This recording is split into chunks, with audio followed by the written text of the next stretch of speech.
to start off with some statistics, interesting statistics.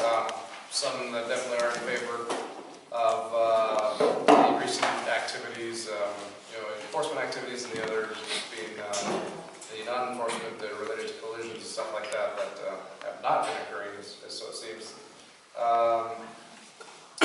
For the month of December, actually, maybe we were on par for traffic collisions. There were 30 reported traffic collisions, only 10 of which were injurious, and the injuries in the 10 collisions that were reported, only in order of gravity, only went from a complaint of pain to lacerations to maybe at the most fractured arm. Of those 10 injury-causing collisions, only one of those was actually reported DUI, and in the total 38 traffic collisions reported for December, only 6 of them were DUI related, and like I said, only one resulted in injuries, which was one single injury and one single vehicle, so more than likely it was just the driver who injured himself. Too bad. In terms of arrests, actually, it had more statistics, which would be interesting. For the actual New Year holiday, and I counted the 31st as well as the 1st, for the Agua Dulce area, adjacent area, and unincorporated streets, as well as the adjacent freeway, there were 0 traffic collisions reported on the 31st, and also 0 for the 1st. And in our whole area, and actually, let me go back. That was actually 0 DUI-related traffic collisions. So 0 for the 1st, 0 for the 31st. In the whole area, in our whole area for Newhall, which again, the boundaries are from the 138 to the 118, from Ward Road all the way to the Ventura County line. We only had 1 DUI traffic collision on the 31st, 0 on the 1st. So we were doing pretty darn good. DUI arrests for the month. There were about 11 DUI arrests.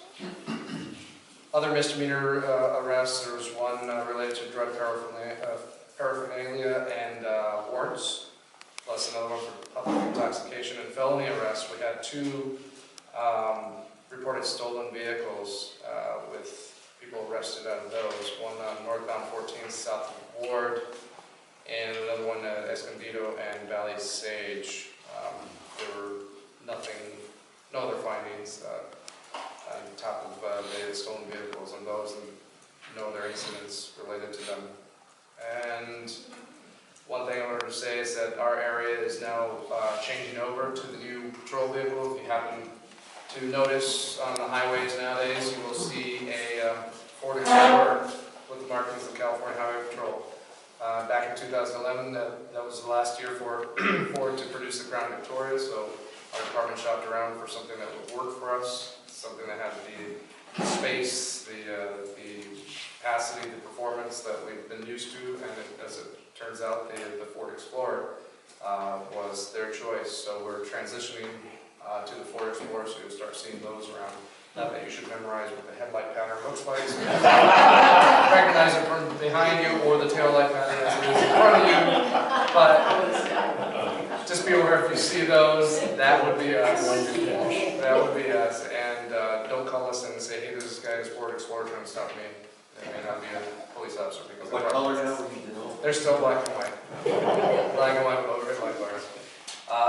As we come into the new year, we've got to remember that we're still in a winter phase of the year, and although we haven't seen any rain, as was mentioned, interesting side note, I just drove down from Seattle, Washington, via the 5 over the New Year holiday, and passed by Lake Shasta, and it looks kind of like a desert up there, so things look a little grim.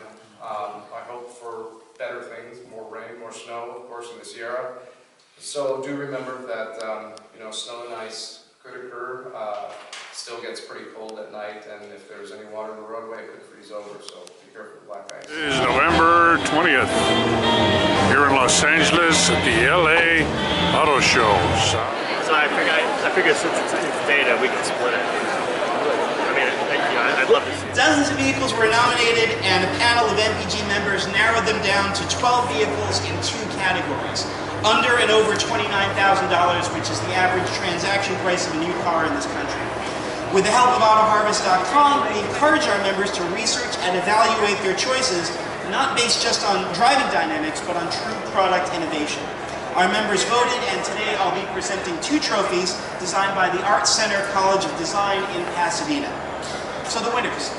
In the under $29,000 category, the members of the Motor Press Guild selected a vehicle that has not only made great innovations in fuel and weight-saving technology, but has also raised the bar for design, style, and driving dynamics in the compact segment. This car has long been a favorite of enthusiasts and journalists, but in its latest iteration, it has broadened its appeal to all types of drivers. So I want to present the Innovation Vehicle of the Year Award in the under $29,000 category to the 2014 Mazda 3. And accepting the award for Mazda, Jim O'Sullivan, President and CEO of Mazda North American Operations. Jim, congratulations. Thank you, Jim. All right, our winner in the over $29,000 category is a new development of a classic theme. This isn't just a car, it is a true legend with a legacy to uphold. And the team that engineered this vehicle managed to keep its basic character intact while using advanced technology to improve not only fuel economy, but driving dynamics as well. Thanks to some amazing computer and chassis tuning, this car turns even the clumsiest, most ham-fisted driver, and that would be me, into an absolute driving god. This car embodies both tradition and innovation, and of course the car I'm talking about is the 2014 Chevrolet Corvette, which we have to pull the cover off of. Here we go. And accepting the award from Chevrolet is Tim Mahoney, Global Vice President of Chevrolet Marketing. Everyone's attention once again. This is for Chevy. We have a very